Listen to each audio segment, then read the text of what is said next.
Mám tu krabicu plnú kožených kabelík z Talianska. Poďme si ich poukazovať. Začnem takýmto krásnym nadčasovým kúskom, kabelkou Regina. Milujem túto kabelku, je taká elegantná, krásne ušitá, pevná, nádherná kabela. A k tejto kabelke som zobrala aj takéto krásne koníky, ktoré si viete doladiť.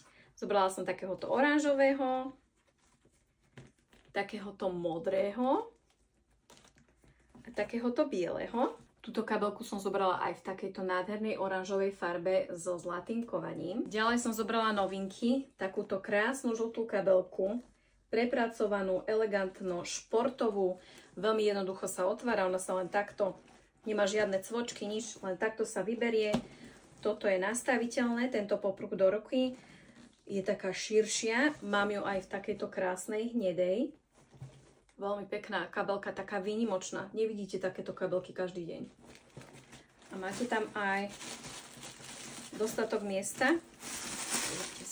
Zobrala som vám obľúbený model Stella. Krásna prepracovaná kožená kabela. Môžete ju nosiť v ruke, alebo máte k nej aj popruh, čiže ako vám je ľúbo.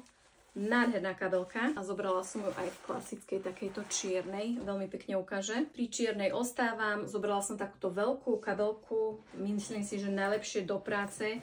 Má veľa priehradok, zmestíte tam A4, je taká pevná. Strašne veľa z vás sa pýtalo, či budem doskladňovať kabelku polena. Takže tu je. Zobrala som ju v taupe farbe, v klasickej čiernej farbe, takejto nebičkovej modrej. No a v tejto krásnej, extravagantnej rúžovej, tá je nádherná. Ešte vám ukážem, vnútri máte takto balíček, alebo teda vrecuško. A tú kabelku môžete nosiť aj tak, že si ju, takáto je veľká vnútri. A môžete si ju takto vyhnúť, čiže ona bude vlastne menšia, alebo tuto máte také magnetické. Vidíte? A ešte som zobrala takúto koženú, semišovú veľkú kabelku.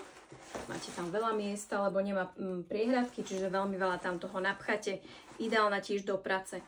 No a ak sa vám tieto kabelky ľúbia, všetky nájdete na e-shope www.lubimoda.sk. Prajem krásny deň. Ahoj!